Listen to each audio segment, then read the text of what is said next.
kecil dan menengah atau UMKM mendominasi populasi usaha di Indonesia. Sebagai pilar penting ekonomi nasional, pembangunan UMKM harus selalu didukung.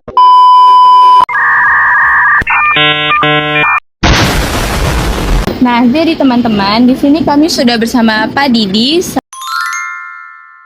selaku pemilik UMKM di langganan Food Court. Sebelumnya, perkenalkan saya Nesa Fitriani. Saya Mila Angelina Aura. Saya Muhammad Abdal. Jadi kami akan bertanya selaku tentang UMKM. Nah, baik Bapak, buat yang pertama, apa sih latar belakang Bapak untuk membuka UMKM ini? Latar belakang kita usaha ini karena kita melihat saat ini usaha yang paling bagus itu makanan. Kedua, mahasiswa UNAN itu semakin setiap tahun semakin tingkat. Karena kita lihat ini bagus juga usaha makanan. Jadi target aku mahasiswa atau mahasiswi ya? Terus produk apa sih yang Bapak tawarkan selaku pemilik UMKM ini? Kalau di sini kita untuk mahasiswa mungkin makanannya yang agak-agak lagi modern kayak itu chicken katsu, ayam remuk, dan makanan daerah, ayam boku, ayam rica-rica. Kan sudah Bapak jelaskan nih semua produk-produk yang Bapak tawarkan ke target pasarnya. Terus apa sih strategi pemasaran Bapak supaya UMKM ini lebih dilirik sama mahasiswa atau mahasiswinya? Strategi kita itu harganya harga terjangkau, kemudian kita mengutamakan rasa dan kebersihan. Mungkin dari seluruh yang sudah kami tanya, bagaimana cara Bapak dalam mengelola keuntungan ataupun modal Bapak dalam membuka UMKM ini, Pak? Maksudnya gimana? Modal gimana? Modal sama keuntungannya, bagaimana cara Bapak dalam mengelola? Mengelola keuangan. Kita kan ya gimana tuh? Sistem keuangannya kan sistem kekeluargaan. Jadi kita paling kita melihat berapa modal awal dan berapa modal akhir. Di situ kita lihat keuntungannya. Berarti kan udah Bapak jabarkan nih semuanya. Pasti ada kan Pak tantangannya dalam menyebarkan produk yang Bapak jual. Nah, sejauh ini tantangan Bapak itu apa aja sih Pak dalam menyebarkan produk atau layanan Bapak? Kalau tantangan pasti adanya menu yang sama, terus harga yang berbeda-beda. Terus apakah kalau kondisi kan sekarang lagi maraknya inflasi nih Pak, apakah inflasi ini berpengaruh sama peningkatan penjualan Bapak selama di sini Pak? Pengaruhnya pasti ada sedikit. Berarti kayak mulai sekinya gitu karena naiknya harga barang ya Pak? Ya. Terus inovasi apa yang Bapak lakukan atau strategi supaya UMKM Bapak ini semakin dilirik sama mahasiswa-mahasiswi Pak? Mungkin kita akan mengadakan menu-menu baru yang belum pernah ada dijual di sini, ciri khas masakan daerah lah. Pak, kalau boleh tahu, dampak media sosial itu berpengaruh nggak Pak bagi usaha Bapak ini? Dampak media sosial pengaruhnya mungkin lebih banyak ke positif. Kita bisa promosi lewat media sosial. Terus kalau misalnya kayak aplikasi-aplikasi GoFood, ShopeeFood, GrabFood itu mendukung atau malah membuat rugi gitu Pak? Kalau menurut kita itu lebih mendukung, karena itu bisa jadi promosi berjalan. Kalau boleh tahu juga Pak, Bapak udah berapa lama ya Pak mendirikan usaha ini?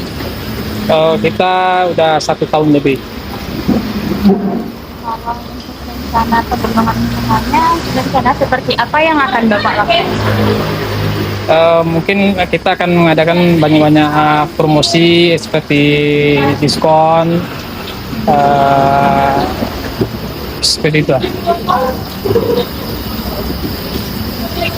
Terus kan udah Bapak jabarkan semua nih. Terus bagaimana cara Bapak menghadapi tentang atau pemahaman Bapak terhadap GrabFood gitu Pak? Atau aplikasi online yang menyediakan antar pesan makanan Pak? Kalau menurut kita aplikasi online seperti Grab, Gojek, Shopee itu bagus. Lebih banyak berdampak ke positifnya. Kalau negatifnya tuh kayak gimana Pak? Negatifnya misalnya paling itu mungkin ada pesanan yang agak dibatalkan atau rusak di jalan. Terus negatifnya itu. Kalau solusinya gimana Pak? Bapak ya? Untuk dampak negatif. Kalau solusinya paling kita berpesan sama drivernya supaya lebih hati-hati lah. Apakah untuk packaging dari makanannya untuk di GrabFood itu atau di Gojek Food itu seperti apa packagingnya supaya aman di perjalanan gitu Pak? Oh, paling kita kasih pengamanan yang double. Seperti apa? Misalnya kantongnya lebih didobolin, terus dikasih pengaman pengikat gitu. Menurut Bapak nih kan kata Bapak tadi media sosial juga Bapak gunakan. Menurut Bapak kerasa nggak Pak impact dari Bapak sebarkannya dari media sosial itu? Ya terasa lah. Lebih banyak positif sih. Jadi kayak Ya lebih banyak pelanggan. ya. Lebih banyak yang tahu Ya. gitu ya Pak. Bagaimana nih cara Bapak membangun loyalitas Bapak sebagai UMKM ternama ataupun terdekat juga dari kampus nih Pak? Gimana? Bagaimana cara Bapak membangun loyalitas ataupun kayak pengembangan usaha Bapak ini biar gimana caranya orang tuh tahu bagaimana cara Bapak tuh membangunnya juga Pak? Kayak membangun apa namanya? Membangun personal branding Bapak sebagai pelaku UMKM. Identik gitu, Pak. Identik. Membangun yang identik maksudnya gimana? Biar orang-orang Ah, tahu iya. dan ingat Oh, sama usaha iya. Bapak dan Biar- baik. Orang lebih tahu masa kita. Kita memakai Telegram juga untuk promosinya. Terus ada poster-poster. Udah? Ini hanya itu yang dapat kami tanyakan ke Bapak. Seperti mohon maaf apabila terdapat salah kata. Terima kasih atas Terima kasih atas waktu yang kesediaan Bapak Bapak. berikan dan jawaban-jawabannya. Ya. Ya. Oke, Pak.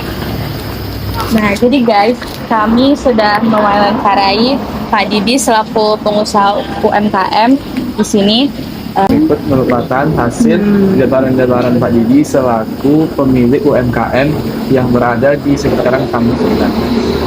Saya Nesa Fitrani. Saya Mila Angelina Aura. Saya Muhammad Akal. Pamit undur diri. Wassalamualaikum warahmatullahi wabarakatuh.